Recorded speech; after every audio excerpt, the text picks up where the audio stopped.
Muy buenas noches, amables televidentes. Gracias por estar con nosotros en la hora 22.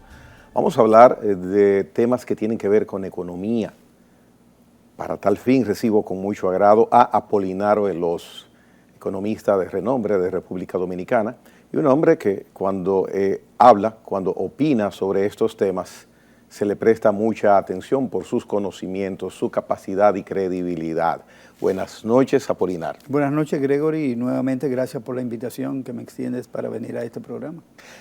El día de hoy nos ubica en el tiempo, mirando hacia atrás, en que han pasado 4 meses del año 2023.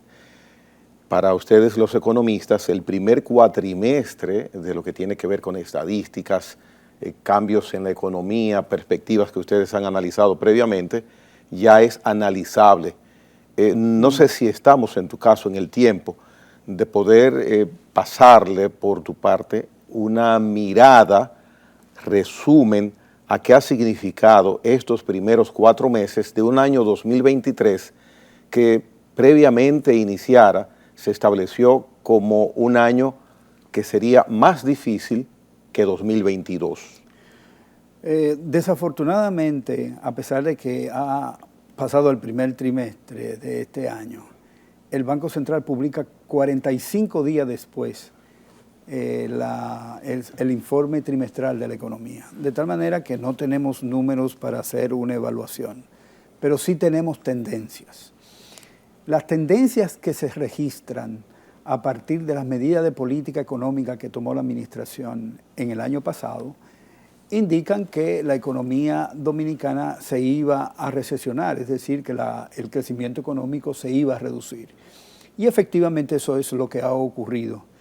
El gobierno, el Banco Central, con su política monetaria de aumento de las tasas de interés para impedir la devaluación, porque si se mantenía un diferencial de tasas de interés cuando la Reserva Federal aumentaba la tasa de interés y nosotros no hacíamos lo mismo, era posible que salieran capitales buscando rendimientos.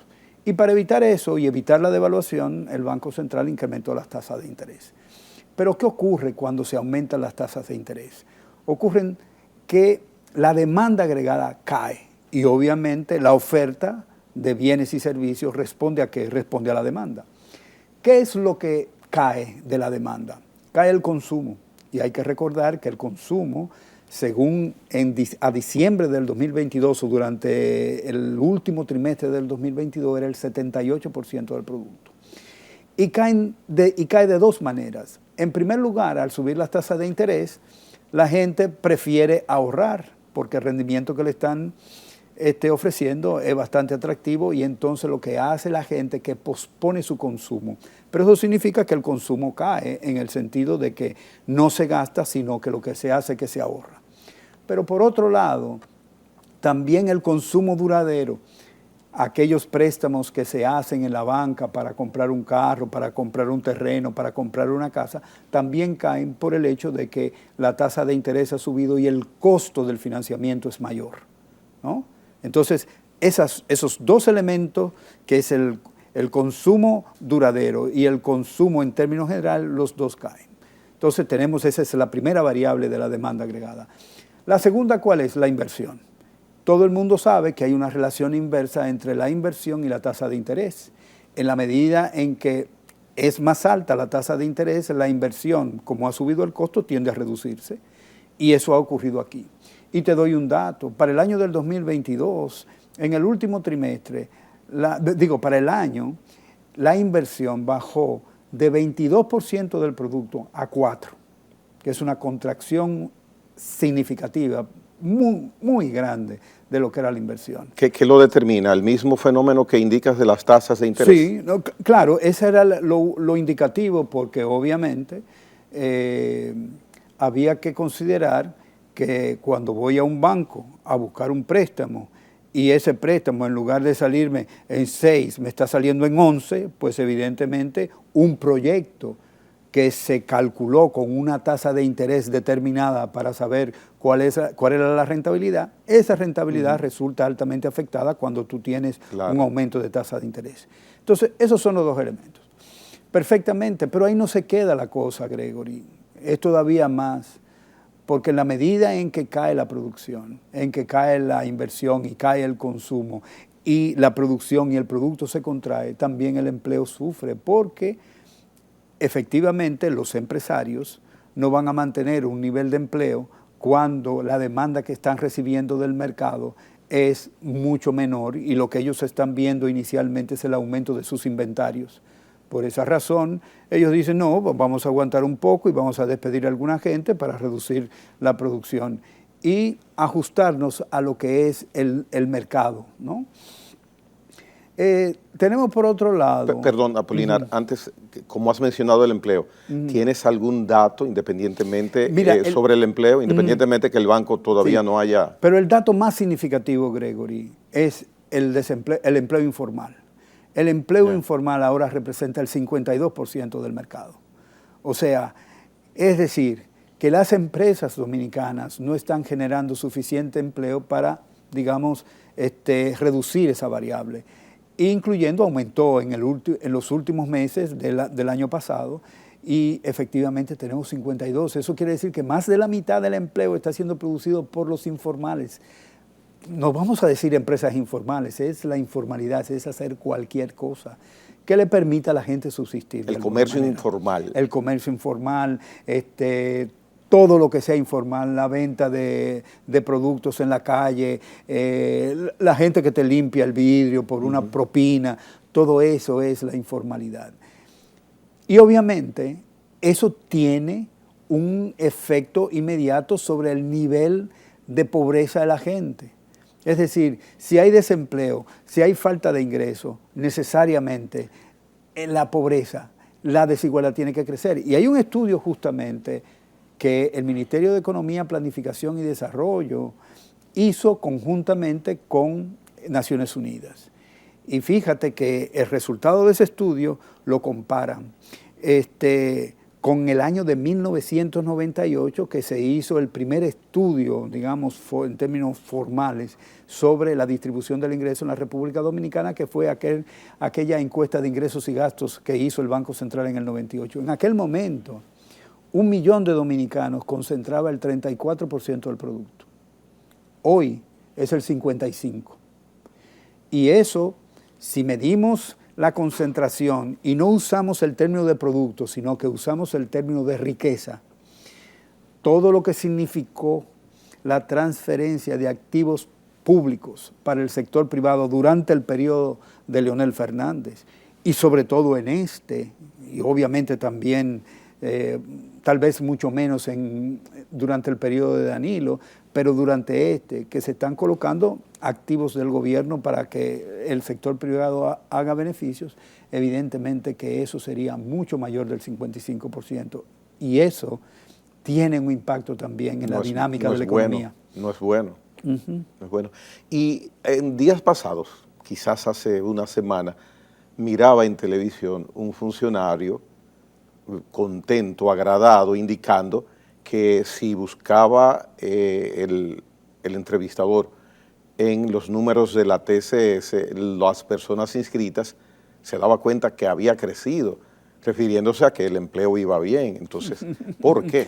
Bueno, mira, pueden ocurrir varias cosas. Una de ellas es que hay empresas que a pesar de que están registradas y todo eso, no tienen sus empleados todos registrados en la tesorería, o sea, en lo que es el sistema de seguridad social del país. Y tal vez ahora decidieron inscribirlos, pero el dato duro, fuerte, es qué cantidad está trabajando, no lo que están inscritos. Lo que están inscritos es un indicador que muy bien se puede utilizar para analizar cualquier cosa. O sea, no necesariamente quien esté inscrito en la TSS es porque está trabajando. No, está trabajando, pero hay gente, hay empresas, y eso ha habido denuncias incluso del propio tesorero de la Seguridad Social, de que hay algunas empresas que no tenían inscrito a todos sus trabajadores. Ya. Entonces, efectivamente, si una empresa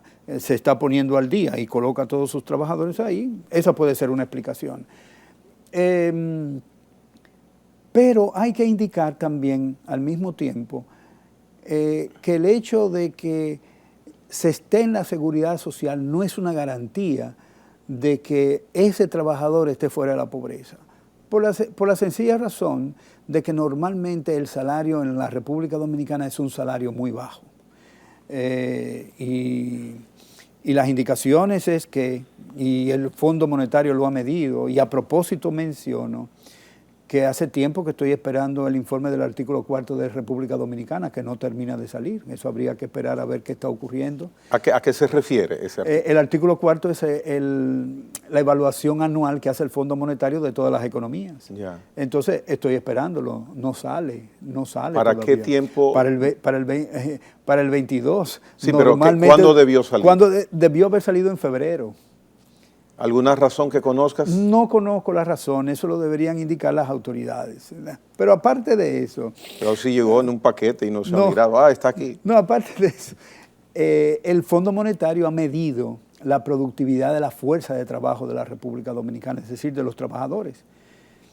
Y hay en esa gráfica, que es del año del 2019, está contenido en ese artículo 4 del 2019 en su página 6, por si alguien quiere echarle un vistazo. Se grafica la productividad del trabajador y el salario real que percibe. Y en su punto más alto, la diferencia entre el salario real y la productividad es de 75%, para dar una indicación de que el salario es muy bajo. Pero ¿qué es lo que, cuando me hablan de economía de mercado, lo que significa es que la economía de mercado, que generalmente es una economía que se guía por los precios del mercado, el precio de la mano de obra está fundamentado en su productividad. O sea, tú contratas a un trabajador que te va a hacer 3 pantalones en 1 hora y tú lo contratas por esa productividad, que te va a hacer 3 pantalones en 1 hora. Entonces el salario debe ser igual a esa productividad. Si hay equilibrio en el mercado, como los neoliberales siempre dicen que hay equilibrio en el mercado, pues efectivamente esa es la condición que yo debo tomar en consideración en este caso para decir que hay una discrepancia enorme. Es decir, el trabajador dominicano no recibe el salario de acuerdo a su aporte a la producción. ¿Y qué significa eso? Significa que a pesar de que el consumo es una proporción bastante alta del producto, el trabajador consume o no puede consumir todo lo que necesita para mantener a su familia, sin agregarle más cosas. Por eso es que uno se pregunta muchas veces, en sentido coloquial y sin ser economista, que no nos explicamos cómo una persona con un salario X puede subsistir cuando su familia tiene 4 o 5 miembros, la esposa no trabaja, o lo que recibe con el nivel de vida que tiene no les alcanza. Por esa razón, los organismos internacionales, tanto el Banco Mundial como el Fondo Monetario Internacional, lo que recomiendan a los países es las transferencias sociales. Es decir, cubrir lo que los empresarios no cubren como parte del salario que deberían pagar, lo paga el gobierno. Pero oye, Gregory, el problema es que los consumidores dominicanos pagamos el 67% de los ingresos tributarios de este país. 67%, y la contribución de los empresarios, que son los que tienen beneficios, es alrededor del 22%. ¿Es una distorsión entonces? Pero enorme. Es una distorsión no solamente en el área de tributación, sino también es un fardo muy pesado al gasto corriente del gobierno. Por eso es que se menciona desde hace mucho tiempo, años, y de hecho está previsto así de que se formule y se ponga en práctica una reforma fiscal. Por supuesto. No solo por eso, sino porque además los empresarios, o sea, todas las empresas que operan en este gobierno, de una u otra forma tienen exenciones fiscales que montan alrededor del 4 o el 5% del producto cada año. Pero esas exenciones existen desde que se aprobó la ley 299 y la ley 69 de turismo y la ley de todos los sectores. Hay muchas exenciones de esas desactualizadas. No, todas están vigentes. Si se han actualizado. No, yo digo desactualizadas que si ameritaría revisarlas. No, revisarlas no, quitarlas. ¿Por qué digo esto, quitarlas? Porque fíjate, en Estados Unidos el gobierno tiene, y también en Europa, cuando nace un nuevo sector, le dan exenciones en sus primeros años de operación. En el entendido de que inmediatamente terminen esos años, ya la empresa puede caminar, pero no solamente eso, sino tiene que retribuir al Estado lo que el Estado había puesto para que esa empresa fuera eficiente, fuera productiva, pudiera competir. Es guardando las distancias con el ejemplo, lo que se llama el crédito estudiantil. Para yo poder estudiar, tomo un crédito, pero luego debo pagarlo. Exactamente. Pero parece que con las exenciones... No es así. No es así. Y tenemos más de 50 años en eso. No fue muy radical el quitarlas, cuando dice quitarlas todas, no es radical quitarlas todas. Mira. ¿O habría que hacer una depuración? No, lo que me pregunto es, si esas empresas recibieron esas exenciones para que pudieran estar compitiendo en el mercado, 50 años después, si no pueden competir, entonces sencillamente ciérrela. Independientemente del ramo que sea. Porque tú sabes que lo interesante es que eso que le está dando el gobierno es para la ganancia del empresario. Tú no recibes ningún bien que producen esas empresas más barato en el mercado.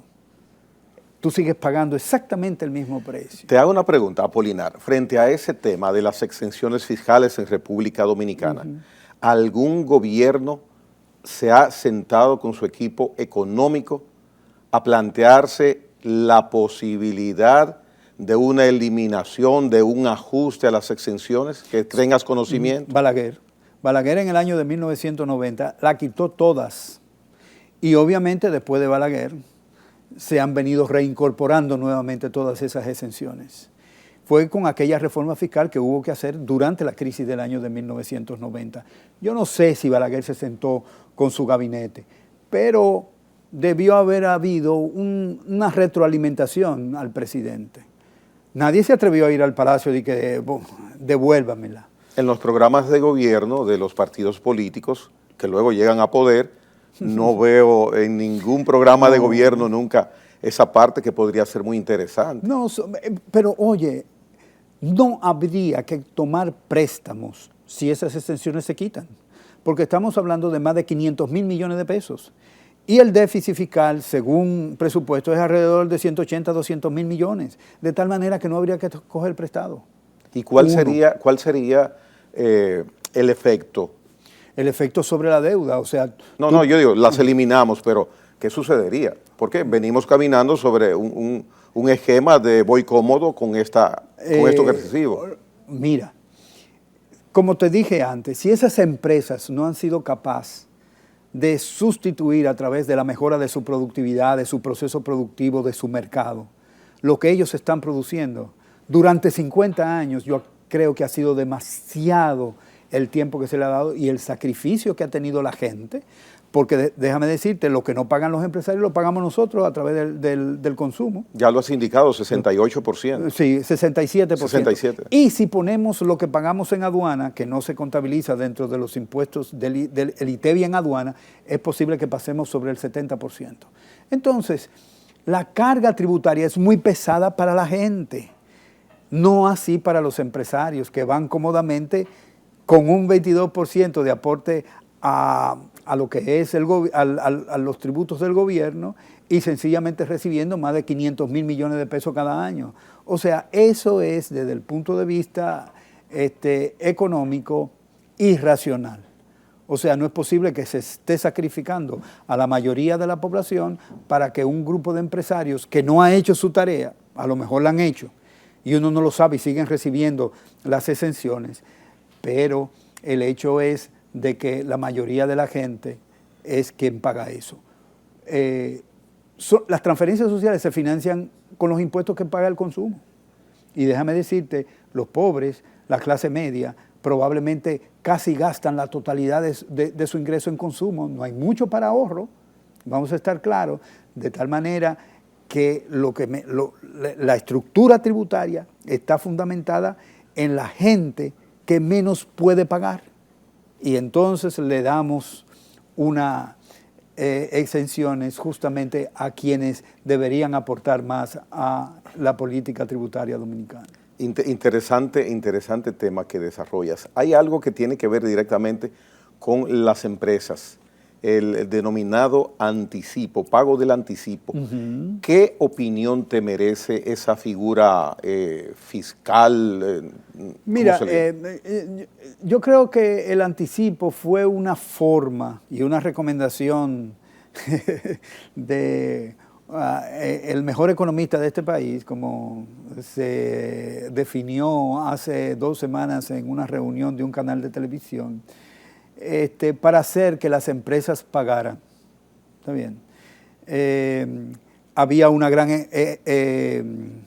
evasión fiscal y la forma de cobrar por adelantado fue la solución a ese problema, en lugar de resolver el problema, porque el anticipo, pero sigue la misma evasión. Un paréntesis, ¿se utiliza esta figura en otros países, en otras economías? A lo mejor, pero regularmente eso no es lo que se usa. Lo que se usa es resolver el problema de la evasión. En el ITEVIS, la evasión es de 43%. Ahora yo te pregunto, tú vas a una tienda, tú vas a un restaurante, ¿tú no pagas el ITEVIS? No hay forma de que yo lo pueda evadir. No, sí. Como consumidor. Entonces, ¿quién lo evade? Son las empresas. Vamos a estar claros, son las empresas. Ahora, impuestos sobre la renta. 63% del ITEVIS, no sé si lo dije correctamente al principio. Evaden el 63% del ITEVIS. Perdón, ¿hay un 63% de evasión de ITEVIS? De ITEVIS. O 63 y 43 de impuestos sobre la renta. Yeah. 43 de impuestos sobre la renta. ¿Quiénes no pagan? O son las empresas o son los profesionales, digamos, liberales, lo que estamos dejando de pagar impuestos. Pero eso hay que corregirlo, porque la no corrección de esos 2 elementos implica que hay una parte de la población que está cargando más pesado que la otra. Y en términos de, digamos, justicia tributaria, tú deberías, digamos, ponerle un impuesto a cada uno de acuerdo a la capacidad de pago que puede tener. Entonces, la política fiscal de esta administración, efectivamente que al inicio dijo que iba a ser una reforma fiscal, pero la reforma fiscal que puso a circular, a lo mejor el propio gobierno para estudiar la reacción del público, se encontró con una fuerte reacción del público diciéndole, usted tiene que hacer el sistema tributario más progresivo, es decir, que aquella gente que gana más pague más, ¿no? Y en segundo lugar, usted tiene que perseguir a aquellos individuos que están violando la ley tributaria, es decir, lo que evaden, tanto en el ITEVIS como en el impuesto sobre la renta. Y la situación de que teníamos para 2020 una situación y 2021 de crisis sanitaria. No, pero eso tiene que ver con el gasto. No, yo digo con referencia a lo de la aplicación de la reforma fiscal. ¿Se justificó que se pospusiera? Al gobierno le convenía posponerla políticamente, porque entró a ese debate con el pie izquierdo. No es que el pie izquierdo sea malo, pero como dice si no entró al debate con un argumento malo. Y obviamente tenía que sustituirlo y tenía que mejorar su propuesta. Lo que no hizo, se cayó y sigue la misma estructura, porque los empresarios saben que ellos tienen que hacer un aporte mayor. Y ellos quieren evitar eso y por esa razón, eso es lo que yo especulo, evidentemente dejaron ese tema fuera de la agenda de la política económica de esta administración. Obviamente aquí se necesita una reforma fiscal, porque los consumidores no deben estar pagando todo el paquete. Tenemos que redistribuirlo. Bien, en ese sentido, Apolinar, si se implementa una reforma fiscal, el empresariado tendría una cuota de más importancia que la que tiene ahora como compromiso para entregar al Estado. Y entonces ese empresario que estaría en esa nueva situación con un código laboral que dice que es muchas veces difícil con las condiciones de un código laboral, que es imposible algunas veces para empresas poder cubrir la liquidación de los empleados que tiene. Encima de eso, con lo que tiene que ver con el aporte a la seguridad social. Por otro lado, con el anticipo que tiene que pagarlo cada mes por una evaluación, previendo lo que va a producirlo, a las ganancias que va a tener. Y encima de eso, con una facturación que lleva ITEVIS, que si su factura no es pagada 3, 4 a 5 meses, es cuando viene a recibir ese pago, pero ese pago de ITEVIS inmediatamente se emite la factura, debe el próximo mes pagarla a más tardar el día 20. Con todas esas, vamos a llamarle responsabilidades que tiene un empresario, una empresa, ¿podría ser una reforma fiscal en el momento que toque con esas condiciones inherentes al funcionamiento de una empresa? Mira, en el año del 2002, yo fui quien hice la propuesta, se le ofreció a los empresarios sustituir lo que era la liquidación de los empresarios por un seguro de desempleo. De los empleados. De los empleados, por un seguro de desempleo. Yeah. No quisieron. O sea, si usted está diciendo que tienes un problema por el hecho de que liquidar a un empresario tiene efectos financieros, y los tiene, a un empleado, sí, y los tiene, entonces, obviamente, reconociendo eso, vamos a quitarte ese peso de encima, y lo que tú estás aportando vamos a darlo a un seguro de desempleo, y que sea el seguro de desempleo que le pague al empleado cuando sea liquidado. Yeah. Y te quitamos eso de encima. No hubo respuesta, no solamente positiva, no hubo respuesta. ¿Y el sector laboral sindical estuvo de acuerdo en ese momento? Bueno, el sector laboral, ¿se le puede llamar sector? ¿Sindicatos? No, esos son representantes de cualquier cosa, menos de los problemas estaban ahí presentes en esa reunión y no dijeron nada. Yeah. Ni Pepe Abreu, ni ¿cómo se llama? Bueno, era Pepe Abreu que estaba en esa ocasión. No dijo nada absolutamente. Porque son sindicatos, ya hasta el color amarillo lo han perdido, porque eso solamente tiene funcionalidad para el gobierno y para el sector empresarial. Eso no juega ningún papel. Yeah. Acordémonos que una de las reformas importantes de la política neoliberal que se comenzó a implementar en el país fue la destrucción de los sindicatos. Los sindicatos, tú dices, bueno, ¿y qué papeles que juegan? Bueno, el papel que juegan los sindicatos es más o menos nivelar lo que es la distribución del ingreso entre ganancias y beneficios. Entonces esa era la idea y eso se eliminó totalmente. Entonces, ¿qué comenzó justamente en el tiempo de Balaguer? Lo que digo es lo siguiente. Ya de estudios, o sea, si tú tienes una empresa que con 50 años en el mercado no puede mantenerse por sí sola, ciérrela. Bien, vamos a hacer una pausa esta noche conversando con el economista Apolinar Veloz. Retornamos en unos instantes.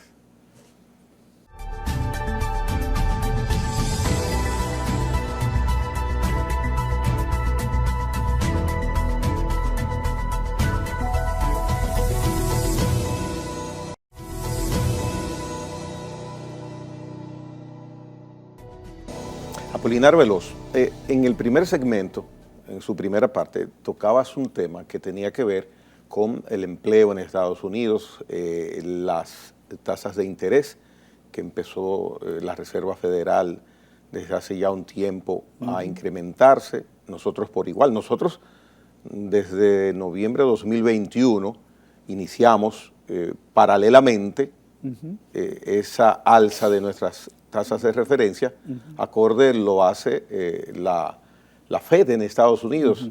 Sin embargo, te pregunto, ¿por qué en las últimas dos subidas que ha hecho en Estados Unidos sobre sus tasas, aquí tenemos 6 meses que no le ponemos la mano? Sí, y ha habido dos aumentos de la Reserva Federal. Exacto, la Reserva Federal continúa y nosotros nos detuvimos hace 6 meses. ¿Es muy buena señal eso? Bueno, hay que decir que Jerome Powell, que es el jefe de la Reserva Federal, ya dijo que se va a detener, porque tiene un indicador muy importante para Estados Unidos, que es la tasa de desempleo. La tasa de desempleo que se había considerado que era la tasa que no aceleraba la inflación era del tamaño de 5%. La tasa de desempleo hoy en día es 3.3%.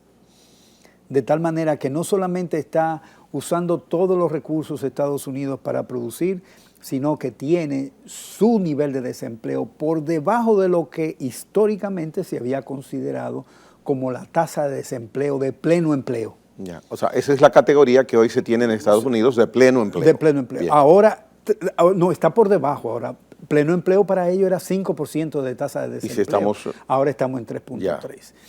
Entonces, ante esa situación y observando, eso cuestiona lo que había sido un artículo del año de 1958 de Arthur Phillips que buscó para Inglaterra la relación entre el cambio de los salarios y la tasa de desempleo. Pero en Estados Unidos, en lugar de utilizar la tasa de salario, utilizaron la tasa de inflación.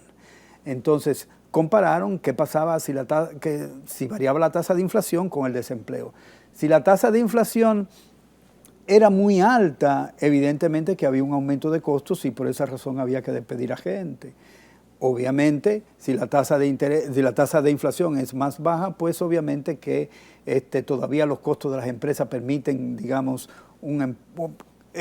emplear un poco de personal. Ahora el problema no es ese, el problema es que tenemos una inflación tercamente colocada alrededor, la inflación general, alrededor del 7%. En Estados Unidos. En Estados Unidos. Y la inflación subyacente es aproximadamente 6.5%, 6,56%. Y esta está subiendo en lugar de bajar. ¿Qué sucede entonces? ¿Qué sucede? Que cambió la estructura del consumo. Ya. Y la estructura del consumo lo que está diciendo es que esa canasta de bienes con la cual se mide la inflación subyacente ha cambiado y que se ha dirigido a el consumo de bienes que no están registrados en la canasta de la inflación general. ¿Cuáles son esos bienes? Son los bienes que tienen mayor variabilidad de precios, son los que están contenidos en la inflación subyacente, que se excluyen de la inflación general. ¿Y cuáles, por ejemplo?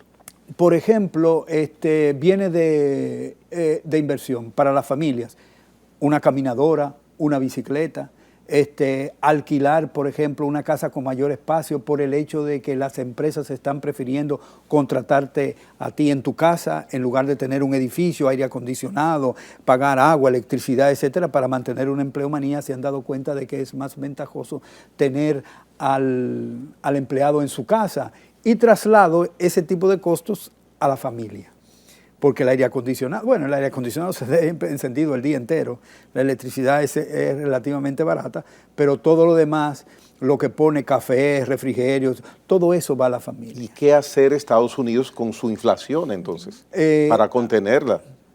Ahí está el precio que se toma mucho como referencia y se menciona el del huevo, por ejemplo, aunque tiene sus razones. Sí, el asunto es que la teoría económica que nosotros estamos utilizando para decir que una inflación que es de origen monetario, que en este caso no lo es, se reduce por aumento de tasa de interés. Hay que actualizar entonces. Entonces deben estar estudiando los economistas del primer mundo ese fenómeno, porque ya esa herramienta que nos sirvió por mucho tiempo para relacionar la tasa de inflación con el nivel de empleo, evidentemente que ya no nos da resultados. ¿Y dónde tú ubicas en el contexto de la situación de la economía norteamericana el fenómeno que está ocurriendo últimamente con el Silicon Valley Bank? Ya vimos lo que pasó ahora con First Bank y el Swiss Credit Bank. El Swiss Credit.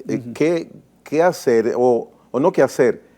¿Tiene qué tipo de relación con lo que está sucediendo con la economía a nivel global dentro de Estados Unidos? Tiene relación con la tasa de interés. Ya. Y tiene relación también con la estructura de la inversión de los bancos, o sea, la inversión que ellos hacen, y tiene también que ver con la regulación bancaria. Entonces, comienzo con la tasa de interés. Hay un aumento de la tasa de interés. Obviamente, al tú tener un aumento de la tasa de interés, aquellas personas que tienen créditos, ¿cómo se llama?, hipotecas o créditos, van a tener un aumento de su costo y probablemente eso genere falta de pago. Si hay falta de pago, eso quiere decir que el activo del banco baja y que tienen un problema entonces de capital si el pasivo se mantiene de la misma manera. Entonces, ¿qué han hecho los bancos? Los bancos, para prever eso, que es un negocio, como dice un economista americano, Larry Summers, dice que es un negocio hecho para perder, porque los bancos reciben depósitos a corto plazo y los prestan a largo plazo, y hay un descalce de plazos, y si uno se desequilibra, el otro también va a sufrir. Entonces, ¿qué hicieron los bancos? Los bancos, en lugar de estar recibiendo muchos depósitos, lo que hizo fue convencer al público no convencer al público. Ellos tomaron los depósitos de los inversionistas y lo pusieron en bonos. ¿Qué resulta? Que los precios de los bonos tienen una relación inversa con la tasa de interés. Si sube la tasa de interés, baja el precio del bono. Si baja la tasa de interés, sube el precio del bono. ¿Qué pasó en este caso? Subió la tasa de interés, bajó el precio del bono. Entonces hay lo que se llama una valoración de los activos financieros de los bancos que se llama mark to market, es decir, registra en tus libros el valor de mercado de tus activos financieros, de tus inversiones. ¿Y qué ocurrió? Que esos precios bajaron, el valor era menor y por supuesto, el activo de los bancos comerciales cayó y eso significaba que había un problema de capital, que fue lo que le pasó al Silicon Valley Bank. Entonces ahí hubo un problema y obviamente antes de que ocurriera, la regulación tomó el banco. Ya eso se venía anunciando y la Reserva Federal hizo anotaciones en ese sentido, ¿no? Aquí eso no ocurre a pesar de que los bancos están repletos de bonos de Hacienda y bonos del Banco Central, porque aquí no hay un mercado, aquí lo que hay es sencillamente el gobierno se quiere financiar y sencillamente pone unos documentos y la banca invierte en ellos, pero la relación con la tasa de interés no es tan clara y evidente como en el caso de Estados Unidos, donde sí hay un mercado financiero profundo, bien organizado. No. De todas formas, el hecho de que no se produzca una revisión de las tasas de interés, quienes son los tenedores de esos bonos podrían estar inconformes porque podrían decir, bueno, pero yo puedo conseguir esos recursos en otro lado, esa tasa de interés, y podían mover los recursos. De esa manera es que ahora los bonos de Hacienda y los bonos del Banco Central valen un poquito más. Yeah.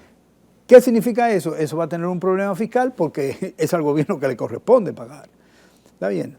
Y que necesita necesariamente el oxígeno de la deuda, porque de otra manera seguiría acumulando déficit todos los años, y el problema de la deuda, que no se visualiza como un problema de largo plazo, sino se visualiza como un problema de resolver la diferencia entre ingresos y gastos del gobierno, no tiene la posibilidad de ser resuelto con esa visión. O sea, el problema de estabilizar la política fiscal es un problema de largo plazo, pero obviamente eso se construye año a año, mes a mes, día a día. Y lamentablemente el Ministerio de Hacienda no tiene esa visión, es una visión corporativa que tiene el Ministerio de Hacienda, que lo que se fija es en que le digan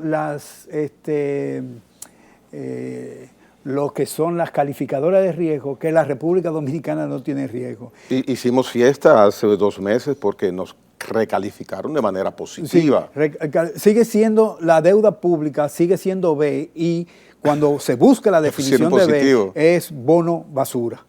O sea, vamos a estar claros en eso, que no es, eso quiere decir que la deuda no es estable, no es confiable. Y por esa razón tiene mucha variabilidad. O sea, ¿y por qué cuando colocamos bonos se van inmediatamente? No, espera, colocamos bonos más caros ahora. Colocamos ¿sí? bonos a 13 y colocamos bonos a 9. Ojo, que está subiendo la tasa de interés. O sea, el financiamiento es más caro ahora. Entonces, esa razón es la que explica que más del 20% del gasto corriente, con respecto al pago del servicio de la deuda, sea de ese tamaño.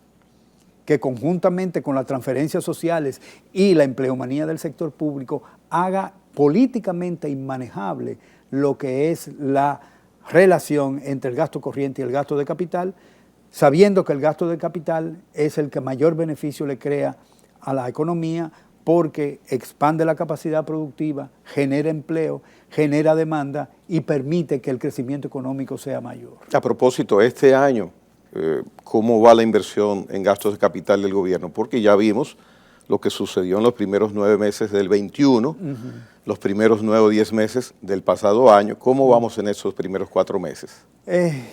Yo no he revisado, sinceramente, las cifras fiscales de estos primeros 4 meses, por otras razones. Pero me imagino que si el gobierno quiere hacer que el crecimiento sea mayor, debe hacer una inversión mayor, pero no debe hacerla en lo que está haciendo, o sea, construcción.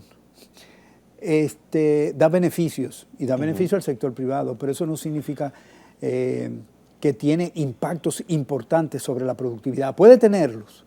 ¿Y qué otra cosa podría el gobierno hacer?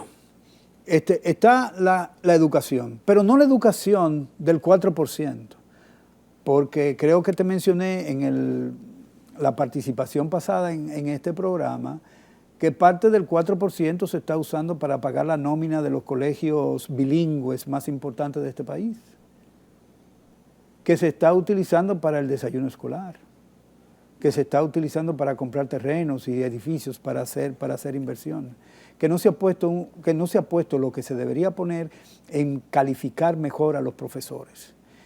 Si no tenemos un sistema de educación apropiado para los retos que como economía, digamos, subdesarrollada, tiene la economía dominicana y que es fundamentalmente tecnológico, porque nosotros no tenemos que salir del aguacate y el mango y ese tipo de cosas y meternos en lo que es a contribuir en lo que es esencial.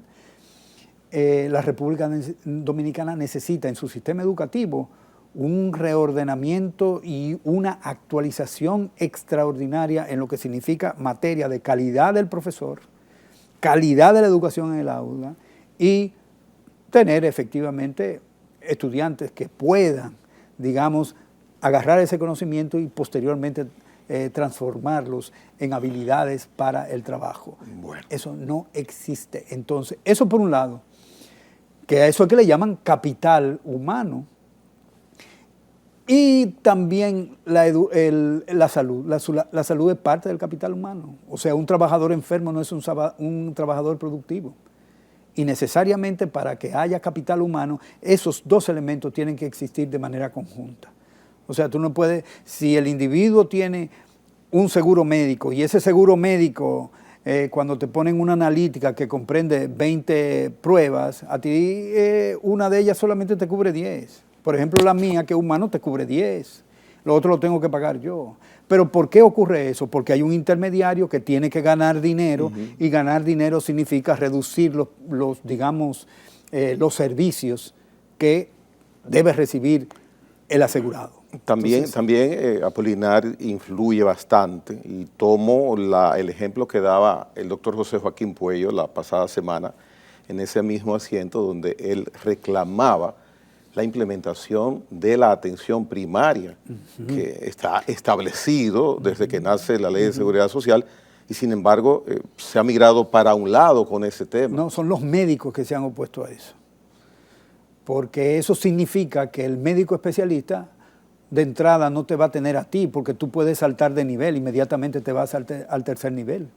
Entonces, el problema es de políticas públicas, el problema es de reordenamiento de las políticas públicas, pero las políticas públicas están atravesadas, digo yo, mortalmente por la avaricia del sector privado.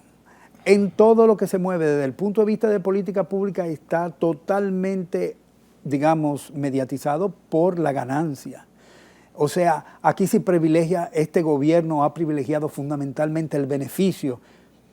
Y el beneficio, lo que significa, en términos de ecuación, o sea, de identidad, el precio de venta está compuesta por los costos y por la tasa de ganancia.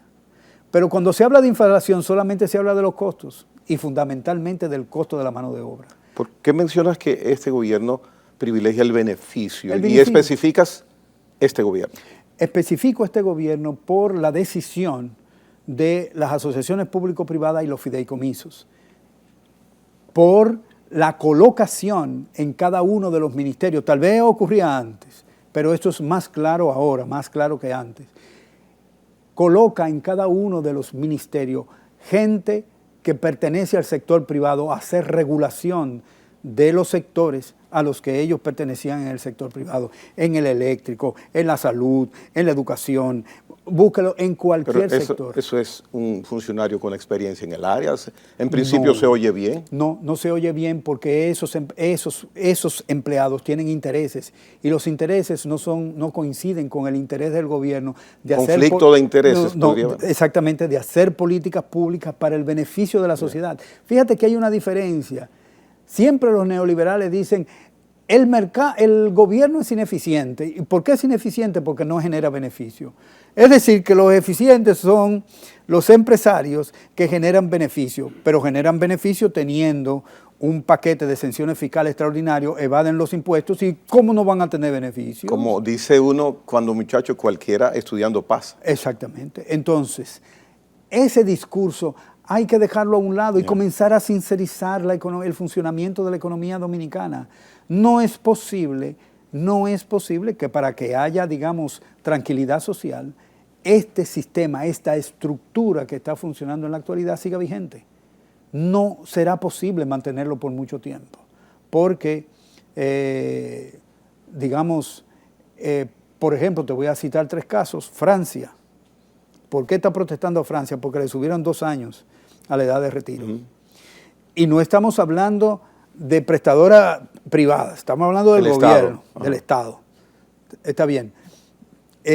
Pero acordémonos que cuando el Estado es dueño de la seguridad social, y en este caso particular de pensiones, también usa el dinero para financiar gasto público. Y parece que le están diciendo, mire, es que hay que gastar más. Y entonces la seguridad social es seguro que usted va a conseguir más plata.